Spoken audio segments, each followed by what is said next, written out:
नमस्कार दोस्तों, मैं विनोद कश्यप और आपका स्वागत करता हूं आपके अपने YouTube channel history by Vinod Kashyap के अंदर। जैसा कि दोस्तों आज देख रहे हो, आज हमारा टॉपिक जो है वो महाराणा कुंभा, मेवाड़ के शासक महाराणा कुंभा। दोस्तों इस टॉपिक को पढ़ने से पहले मैं आप लोगों से एक छोटी सी अपील करूँगा। जिन बच्चों ने मेरे चैनल को सब्सक्राइब नहीं किया है वो मेरे चैनल को सब्सक्राइब कर लें और साथ ही साथ बेल आइकन को भी दबा लें ताकि मेरे आने वाले वीडियोज़ के नोटिफिकेशन आपको मिलते रहें। तो दोस्तों हम आज बात करेंगे इस वीडियो के अंदर महाराणा कुंभा के बारे में। और महाराणा कुंभा को सबसे पहले हम महाराणा कुंभा की उपलब्धियों के बारे में जानकारी लेंगे, फिर महाराणा कुंभा के द्वारा की गई संधियों के बारे में जानकारी लेंगे या महाराणा कुंभा के खिलाफ हुई संधियों के बारे में जानकारी लेंगे, जैसे कि आवल बावल की संधि हुई थी, जैसे कि चंपानेर की संधि हुई थी और अन्य कई संधियां हुई थी जिनके बारे में हम जिक्र करेंगे। और साथ ही साथ हम महाराणा कुंभा की सांस्कृतिक विरासत को पढ़ेंगे कि किस तरह उन्होंने स्थापत्य काल के अंदर या स्थापत्य कला के अंदर उन्होंने बेजोड़ उन्नति की थी मेवाड़ की, और साथ ही साथ राजस्थान को एक ऐसे अनेक बहुत सी विरासतें प्रदान की है या जो ऐसी धरोहरें प्रदान की है जो आज भी विश्व के अंदर अजूबे के रूप में क्या की जाती है, देखी जाती है। तो चलिए दोस्तों ज़्यादा समय बर्बाद नहीं करते हुए हम शुरू करेंगे आज राणा कुंभा के बारे में। ये महाराणा कुंभा जो है दोस्तों, इससे रिलेटेड आपके हर एग्जाम में क्वेश्चन आता ही आता है। जैसे जैसे कुंभा को हम पढ़ते हैं कुंभा और ज़्यादा डीप होता जाता है, उसके अंदर डीप रूप से क्वेश्चन आते जाते हैं। तो आज हम पढ़ने वाले हैं दोस्तों मेवाड़ के शासक महाराणा कुंभा के बारे में।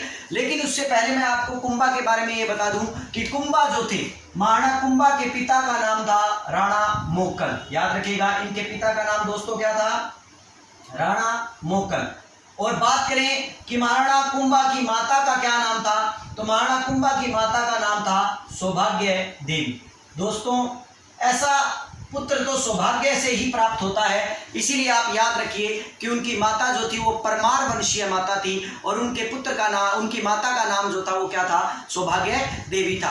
कहते हैं महाराणा प्रताप का जन्म जो है दोस्तों वो सन 1423 के अंदर हुआ था। सन 1423 में चित्तौड़गढ़ दुर्ग के अंदर हुआ था। और महाराणा कुंभा मात्र 10 वर्ष की आयु के अंदर क्या हो गए थे? शासक बन गए थे। दोस्तों सोचिए 10 वर्ष की आयु के अंदर जो शासक बन सकता है उसका दिमाग कितना तेज होगा और वो कितना गुणी होगा और कितना योग्य होगा। यही हम आपको यहाँ बताने जाएंगे कि महाराणा कुंभा का जन्म सन 1423 के अंदर चित्तौड़गढ़ दुर्ग में हुआ था और 10 वर्ष की आयु के अंदर ही उसका राज्याभिषेक जो था वो कहाँ कर दिया गया था? चित्तौड़ दुर्ग के अंदर ही कर दिया गया था। 10 वर्ष की आयु का मतलब सन 1433 के अंदर उनका राज्याभिषेक कहाँ कर दिया गया था दोस्तों? चित्तौड़ दुर्ग के अंदर ही उनका राज्याभिषेक कर दिया गया था। दोस्तों महाराणा कुंभा की एक बड़ी इंपॉर्टेंट बात बता देता हूँ। महाराणा कुंभा संगीत के अच्छे जानकार थे, संगीत को बड़ा प्रिय वो मानते थे, संगीत को बहुत प्रेम किया करते थे। और यही रीजन था कि महाराणा कुंभा खुद एक क्या थे? वीणा वादक शासक थे। ठीक है ना, याद रखिएगा। अगर कुंभा की विशेषता के रूप में हम बात करेंगे तो महाराणा कुंभा एक वीणा वादक था और वीणा बजानी उन्हें आती थी। जिस तरह समुद्रगुप्त भी क्या था? समुद्रगुप्त को भी वीणा बजाते हुए एक सोने के सिक्के पर दिखाया गया है, वैसे ही कुंभा जो है वो वीणा वादक था और बड़ा ही इंपॉर्टेंट शासक के रूप में सामने आया। चलिए दोस्तों हम यहाँ से हम अपनी कहानी शुरू करते हैं और उस कहानी में आपको ये जानना चाहिए कि कुंभा गद्दी पर किस तरह बैठा। दोस्तों हमने इससे पहले के वीडियो के अंदर मारवाड़ के शासक राव जोधा के बारे में जिक्र किया था, तो उस दौरान मैं आपको वो कहानी बता चुका था और उस कहानी को एक बार मैं छोटे शब्दों में आपको बता देता हूँ। वो कहानी क्या है, ताकि जब हम मेवाड़ को पूर्ण रूप से पढ़ेंगे तो हम उस कहानी को भी पूरे विस्तार से पढ़ेंगे। यहाँ कहानी ये है दोस्तों कि महाराणा कुंभा जो है जब शासक गद्दी पर बैठा तो उस वक्त महाराणा कुंभा के पिता राणा मोक्कल की जो थी हत्या कर दी गई थी। और राणा मोक्कल की हत्या करने वाले लोग कौन थे? चाचा और मेरा नाम के 2 व्यक्ति थे। और इनको बढ़ावा देने वाला या इनका साथी जो था उसका नाम था मेपा पवार, जिसने इनको बढ़ावा दिया था, जिसने इनका साथ दिया था। तो चाचा और मेरा ने राणा मोक्कल की हत्या कर दी थी और मेपा पवार के कहने पर और हत्या करने के बाद ये लोग मालवा की तरफ क्या हो गए थे? भाग गए थे। अब दूसरी स्थिति यहाँ देखेंगे हम कि कुंभा की दूसरी स्थिति क्या है दोस्तों। कुंभा दूसरी तरफ में याद रखिएगा दोस्तों कि राणा मोक्कल का जो संरक्षक था, जो कि मारवाड़ का शासक था दोस्तों, जिसका नाम क्या था? राव रणमल। रणमल जो है दोस्तों ये रणमल जो है ये कुंभा पर भी राणा मोक्कल की तरह ही आधिपत्य रखना चाहता था, उस पर अपना प्रभार जमाए हुए था। लेकिन कुंभा बड़ा योग्य और गुणी व्यक्ति था, गुणी शासक था, इसीलिए वो रणमल के प्रभाव से क्या होना चाहता था, मुक्त होना चाहता था। इसका मतलब जब राणा कुंभा गद्दी पर बैठा तो उसके सामने सबसे महत्वपूर्ण दो समस्याएं थी, प्रमुख समस्याएं उसकी दो कौन कौन सी थी। नंबर एक समस्या तो उसकी ये थी कि उसे अपने पिता के हत्यारे चाचा और मेरा और मेहपा पंवार से क्या लेना है, बदला लेना है, उन्हें मौत के घाट उतारना है। और दूसरा खुद, ठीक है ना, रणमल के प्रभाव से क्या होना है, मुक्त होना है। जिस रणमल को महाराणा कुंभा का संरक्षक किसने नियुक्त कर दिया था, हंसाबाई ने। वो हंसाबाई जो रणमल की क्या थी दोस्तों, बहन थी। इस विषय में मैं आपको अपने पीछे के वीडियो में, राव जोधा के वीडियो में मैं आपको इस विषय में आपको अच्छी तरह क्या कर चुका हूं, बता चुका हूं। लेकिन फिर भी मैं आपको यहां बता रहा हूं कि रणमल की बहन हंसाबाई जो थी, जिसने राणा कुंभा का संरक्षक भी किसे नियुक्त कर दिया था, रणमल को नियुक्त कर दिया था, जिसके कारण कुंभा पर दबाव पड़ने लगा और कुंभा रणमल के प्रभाव से मुक्त होना चाहता था। लेकिन उसको सबसे पहले अपने पिता के हत्यारों से मौत का बदला लेना था, इसीलिए उसने कांटे से कांटा निकालने का क्या किया, प्रयास किया। अर्थात वो इतना तेज था, इतना गुणी था कि उसे मालूम था कि मैं रणमल के बिना अपने पिता के हत्यारों को सजा नहीं दे सकता, इसीलिए उसने रणमल को बुलवाया और रणमल से बातचीत की और रणमल के सहयोग से उसने चाचा और मेरा को क्या कर लिया, पकड़ लिया और चाचा और मेरा को पकड़कर उन्हें मौत के घाट उतार दिया। लेकिन दोस्तों आपको यहाँ पर एक बात और समझनी पड़ेगी कि यहाँ पर जो हंसाबाई थी, यहाँ याद रखिएगा दोस्तों, जो कि बहन थी किसकी, रणमल की। यहां पर जो हंसाबाई थी, जो कि रणमल की बहन थी, हंसाबाई को भी ये धीरे धीरे महसूस होता जा रहा था कि ये मेवाड़ में जो कुचक्र चल रहा है, षड्यंत्र के दौर चल रहे हैं, राजनीतिक अस्थिरता चल रही है, ये केवल और केवल किसके कारण है, रणमल के कारण है। क्यों है, क्योंकि रणमल ने मेवाड़ के सिसोदिया सरदारों को गद्दी से हटाकर राठौड़ सरदारों की नियुक्ति करनी शुरू कर दी थी, जिसके कारण अनेक षड्यंत्र के दौर चलने शुरू हो गए थे। और यही रीजन था जिसके कारण रणमल अपना प्रभाव जो था मेवाड़ में बढ़ाता ही जा रहा था। और इस बात से हंसाबाई भी कहीं ना कहीं परिचित थी और यही बात थी कि हंसाबाई इस बात को समझ गई थी कि मैंने मेवाड़ के अंदर ऐसे हालात उत्पन्न कर दिए हैं रणमल को संरक्षक बनाकर, जो हालात जल्दी से सुधरने वाले नहीं हैं। इसीलिए उसने मन ही मन किसे याद किया, इसीलिए हंसाबाई ने मन ही मन अपने दत्तक पुत्र को याद किया, जिसका नाम क्या था दोस्तों, कुंवर चुंडा।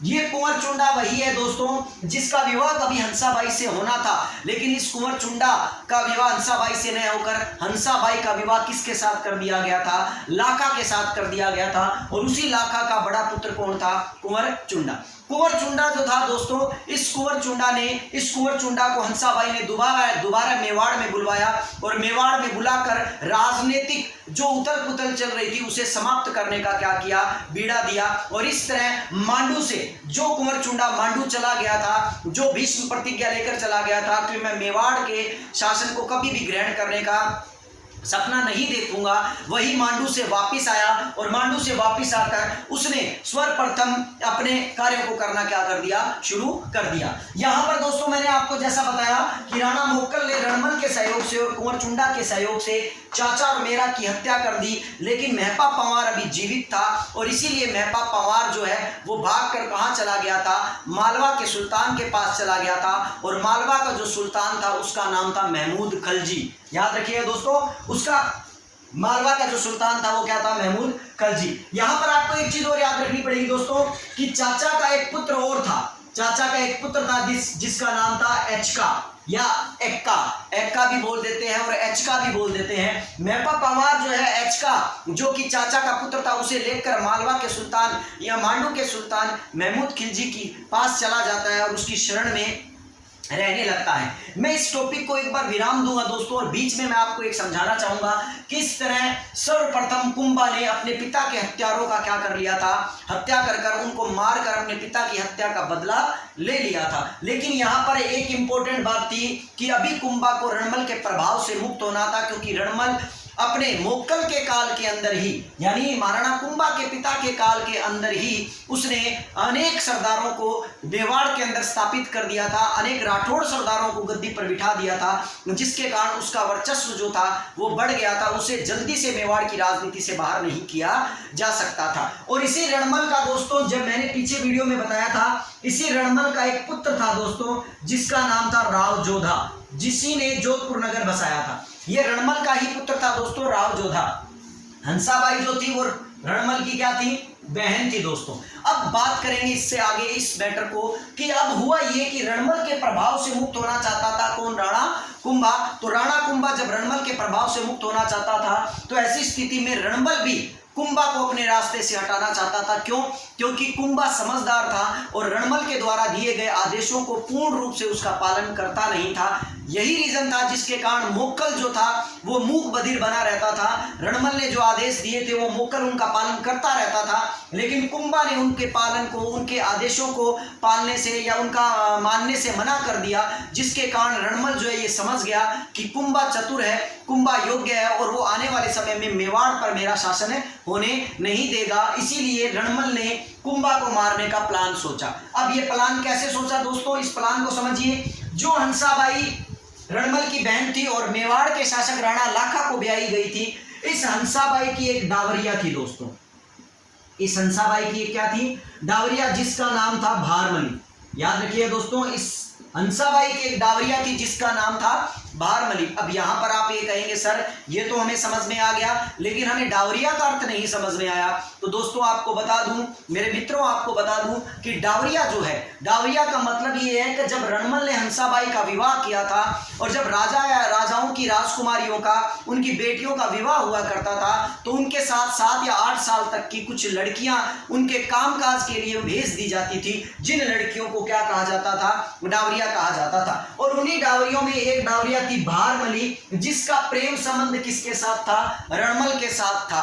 और कहते हैं कि जब राणा मोक्कल मरा था तो राणा मोक्कल के मरने के साथ ही राणा कुंभा की मां ने भी उसी वक्त वहीं पर ही क्या हो गई थी, जिलवाड़ा कैंप के अंदर लड़ते हुए वीर गति को वो क्या हो गई थी, प्राप्त हो गई थी। इसीलिए भारमली जो है वो 10 वर्ष के कुंभा का लालन पालन किया करती थी।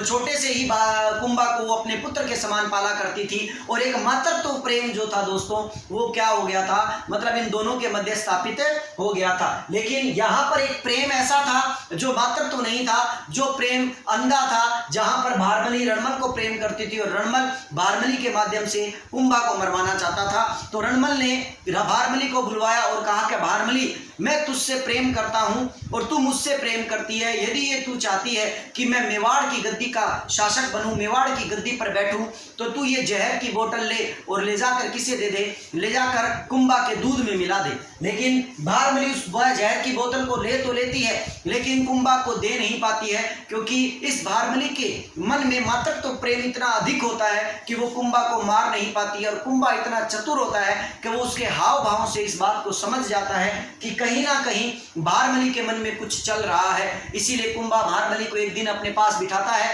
और बिठाकर पूछता है कि देख माँ, मैं जानता हूं तेरे मन में कुछ ना कुछ तो चल रहा है, तू मुझे बता दे, तेरे मन का भार हल्का कर दे। और भारमली पूरी कहानी बता देती है कि रणमल ने मुझे तुझे मारने के लिए जहर दिया है और अगर मैं तुझे नहीं मारूंगी तो रणमल मुझे मार देगा। तो यहाँ कुंभा ब्लैकमेल करता है और कुंभा ब्लैकमेल करते हुए क्या कहता है कि भारमली माँ तू ये जहर मुझे दे दे, क्योंकि अगर तू ये जहर मुझे नहीं देगी तो कुंभा जो है मैं अर्थात मैं नहीं मरूंगा तो रणमल तुझे मार देगा। और इसीलिए भारमली माँ तू मुझे ये जहर दे दे। लेकिन कुंभा फिर उसके बाद अपने इस चतुराई भरे, ठीक है ना, बुद्धि का इस्तेमाल करता है और बुद्धि का इस्तेमाल करते हुए भारमली को कहता है कि माँ यहाँ एक काम भी हो सकता है कि जिसमें तू भी बच जाएगी और मैं भी बच जाऊंगा, कि तू यही जहर लेकर जाकर किसे दे दे, रणमल को ही दे दे और रणमल की शराब में मिला दे, ठीक है ना, जिससे मैं मेवाड़ का शासक बन जाऊंगा और रणमल जो है वो मेरे रास्ते से हट जाएगा और तुझे भी क्या हो जाएगा, जीवन दान मिल जाएगा। और भारमली कुंभा के, ठीक है ना, मातृत्व प्रेम में आ जाती है, इमोशनल ब्लैकमेल हो जाती है और कहते हैं भारमली वही जहर किसे दे देती है, रणमल को दे देती है और इस तरह रणमल की क्या हो जाती है, हत्या हो जाती है। दोस्तों एक जनश्रुतियों के अनुसार एक कहानी ये आती है कि बारमली ने किसको जहर दिया, रणमल को जहर दिया। लेकिन जनश्रुतियों के अनुसार एक कहानी ये भी आती है कि रणमल की हत्या जो है वो सिसोदिया सरदारों ने की थी, और सिसोदिया सरदारों ने रणमल की जब हत्या की थी तो उस वक्त राणा कुंभा भी वहीं था, और राणा कुंभा ने तलवार घोंप कर जब रणमल की हत्या कर रहा था तो वहीं पर दूसरे कक्ष में कौन था, राव जोधा भी मौजूद था जो रणमल का पुत्र था। और इसीलिए ऐसा कहते हैं कि वहां से राव जोधा भागकर मारवाड़ की तरफ क्या हो गया, दौड़ गया। क्यों? क्योंकि वो आपने कहानी सुनी होगी जो कि मैंने राव जोधा के समय सुनाई थी, कि मैंने आपको बताया था कि जिसमें ये बताया गया था कि भाग सके तो भाग जोधा ठारो ऋणमल मार्यो जाए। अर्थात यहां पर जब ऋणमल की हत्या हो रही थी तो राव जोधा भागकर मारवाड़ की तरफ चला गया था। लेकिन यहां को आप पर जानना होगा यहाँ पर कि कुंवर चूड़ा जो था वो बड़ा चतुर था। वो जानता था कि रणमल की हत्या होने के बाद जो भी व्यक्ति मारवाड़ की गद्दी पर बैठेगा, उसका पुत्र राव जोधा गद्दी पर बैठेगा, तो वो अपने पिता की मौत का बदला लेने के लिए जरूर आगे आएगा। इसीलिए कुंवर चुंडा पहले ही राव जोधा से पहले ही कहां पहुंच गया था, मारवाड़ पहुंच गया था, और उसने मारवाड़ के क्षेत्र को अपने अधिकार में कर लिया था। और राव जोधा जो है वो न तो घर का रहा और न कहां का रहा, घाट का रहा। न वो मेवाड़ में रह पाया और न ही उसके हाथ में मारवाड़ रहा। और इसीलिए राव जोधा को मारवाड़ और मेवाड़ छोड़कर बीकानेर के एक क्षेत्र के अंदर क्या करना पड़ा, 15 साल संघर्ष करना पड़ा। तब जाकर 1453 में किसे गद्दी प्राप्त हुई, राव जोधा को गद्दी प्राप्त हुई। लेकिन दोस्तों यहां तो हम पढ़ने वाले हैं कुंभा, तो कुंभा की पूरी बातें अभी पढ़ी हैं दोस्तों। यहां कुंवर चुंडा मारवाड़ चला जाता है और मारवाड़ को अपने अधिकार में ले लेता है, और कुंवर चुंडा मारवाड़ को अपने अधिकार में लेने के बाद अपने पुत्र कुंतल, मांझा व सूबा को मारवाड़ प्रदान कर देता है। और इस तरह वो तीनों मेवाड़ के तीनों पुत्र, कुंवर चुंडा के जो तीनों पुत्र होते हैं वो क्या होते हैं, वहीं पर क्या करते हैं, अपने साम्राज्य के अंदर अपना साम्राज्य का निर्माण करना शुरू कर देते हैं, या मारवाड़ पर क्या करते हैं, शासन करते हैं। तो दोस्तों आशा करता हूं आपको ये कहानी समझ में आ गई होगी कि किस तरह कुंभा ने अपने शुरुआती 2 प्रमुख संकटों को क्या कर दिया था, दूर कर दिया था। पहला संकट था चाचा और मेरा से मौत का बदला लेना, और दूसरा था रणमल के प्रभाव से मुक्त होना। लेकिन यहां पर आपको एक चीज और समझनी पड़ेगी दोस्तों। यहां पर मैंने कहा कि मेहपा पवार बच गया था। अभी मेहपा पवार बच गया और चाचा का पुत्र क्या बच गया, एचका बच गया या एक्का बच गया।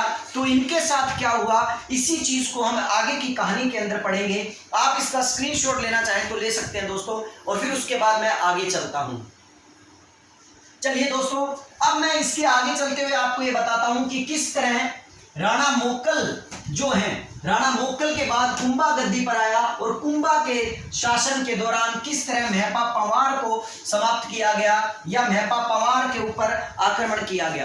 देखिए दोस्तों, महाराणा कुंभा को जब ये पता लगा कि मेहपा पवार जो है वो कहाँ है, मालवा है, तो याद रखिएगा उस समय मालवा का सुल्तान जो था, या मांडू का सुल्तान जो था, या मालवा का जो शासक जो था, उसका नाम क्या था दोस्तों, महमूद खलजी। याद रखिए दोस्तों, महमूद खलजी, इसको प्रथम भी बोल देते हैं, महमूद खलजी प्रथम। महमूद खलजी प्रथम मालवा का शासक था।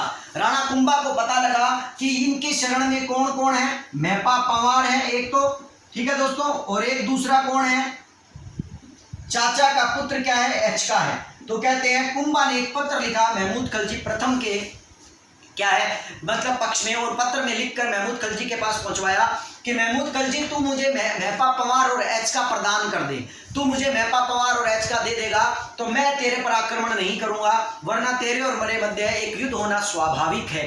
और कहते हैं कि मालवा के शासक महमूद खलजी ने इन दोनों को देने से क्या कर दिया, इनकार कर दिया। और इसीलिए हम महाराणा कुंभा का एक युद्ध पढ़ते हैं, जिस युद्ध को किसके नाम से जाना जाता है, सारंगपुर के युद्ध के नाम से जाना जाता है। तो दोस्तों यहाँ हम पढ़ने वाले हैं सारंगपुर का युद्ध। जो युद्ध कब लड़ा गया, महाराणा कुंभा ने जो युद्ध अपने शुरुआती दिनों के अंदर लड़ा, जो 1437 के अंदर लड़ा गया। और ये युद्ध किस किस के मध्य हुआ, यह युद्ध हुआ मालवा के शासक महमूद खलजी प्रथम और राणा कुंभा के मध्य। दोस्तों यहाँ पर अधिकांश इतिहासकार एक और कारण बताते हैं महाराणा कुंभा और सारंगपुर के युद्ध का होने का, महाराणा कुंभा और महमूद खलजी प्रथम के बीच में होने का।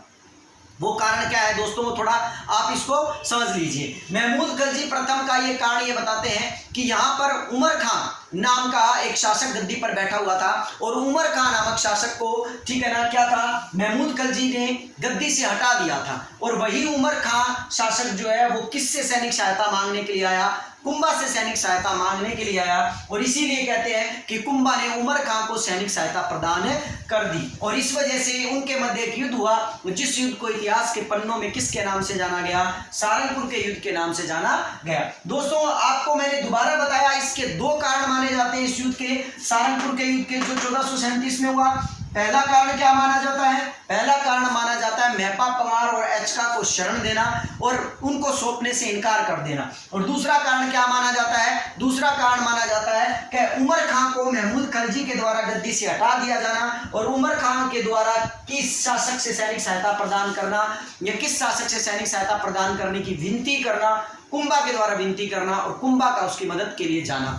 इसी वजह से इस युद्ध को सारंगपुर का युद्ध कहा जाता है। दोस्तों यहाँ पर आपको ये जानना पड़ेगा, ये सारंगपुर क्षेत्र जो है ये एमपी में पड़ता है और 1437 में लड़ाई हुई और इस 1437 की इस लड़ाई के अंदर कौन विजयी रहा, कुंभा विजयी रहा। दोस्तों यहाँ पर आपको एक बात बड़ी इंपॉर्टेंट समझनी पड़ेगी कि इस युद्ध में कुंभा विजयी रहा और महमूद खलजी जो है वो कुंभा के हत्थे चढ़ गया और कुंभा ने महमूद खलजी को क्या कर लिया, बंदी बना लिया और 6 माह तक अपने यहाँ पर महमूद खलजी को क्या बनाकर रखा, बंदी बनाकर रखा। और यहाँ पर मेहपा पंवार और एचका जो है वो समाप्त हो गए और इस तरह कुंभा ने अपना क्या कर लिया, संपूर्ण बदला क्या कर लिया, पूरा कर लिया।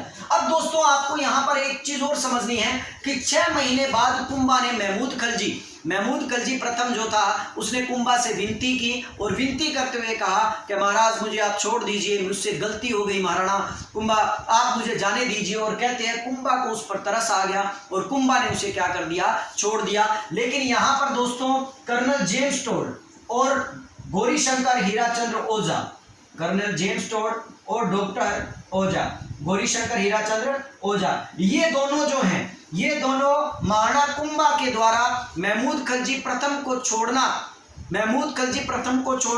महाराणा कुंभा की अदूरदर्शिता का प्रमाण मानते हैं। ये कहते हैं कि महाराणा कुंभा अदूरदर्शी था, उसे आगे का नॉलेज नहीं था, क्योंकि ये कहते हैं कि यदि कुंभा महमूद खलजी प्रथम को नहीं छोड़ता और उसे नहीं मारता, उसे नहीं मतलब ना बख्शता, तो शायद वही महमूद खलजी प्रथम आगे जाकर गुजरात के शासक के साथ मिलकर महमूद खलजी और साथ ही साथ कौन, महमूद खलजी प्रथम और गुजरात का शासक कौन, कुतुबुद्दीन शाह मिलकर कुंभा के विरुद्ध षड्यंत्र नहीं रचते, जो कि आगे इन्होंने रचे, जिसके बारे में हम आगे बात करेंगे दोस्तों। तो इसीलिए कर्नल जेम्स टोड और डॉक्टर ओझा जो है वो क्या है कि कुंभा को अदूरदर्शी पूर्ण शासक मानते हैं, जो क्या है आगे की सोच कर कार्य नहीं करता था।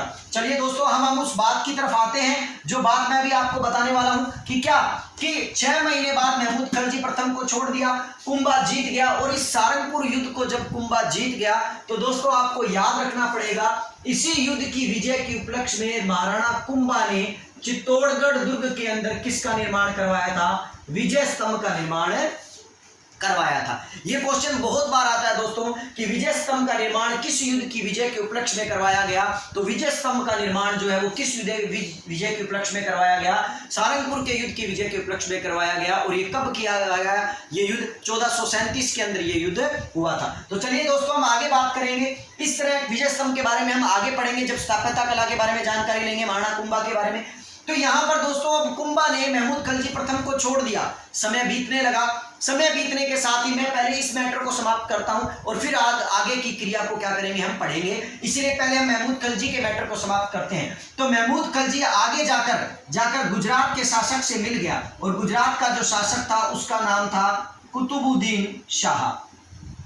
कुतुबुद्दीन शाह गुजरात का जो शासक था दोस्तों उसका नाम था कुतुबुद्दीन शाह। और ये कुतुबुद्दीन शाह के पास गया और कुतुबुद्दीन शाह के साथ मिलकर उसने महाराणा कुंभा के विरुद्ध संधि की। दोस्तों ये महिला सुपरवाइजर के पेपर में ये क्वेश्चन आया था कि बताइए चंपानेर की संधि किन किन के मध्य हुई। अभी हम बात करने वाले इस संधि के बारे में कि ये संधि क्या थी।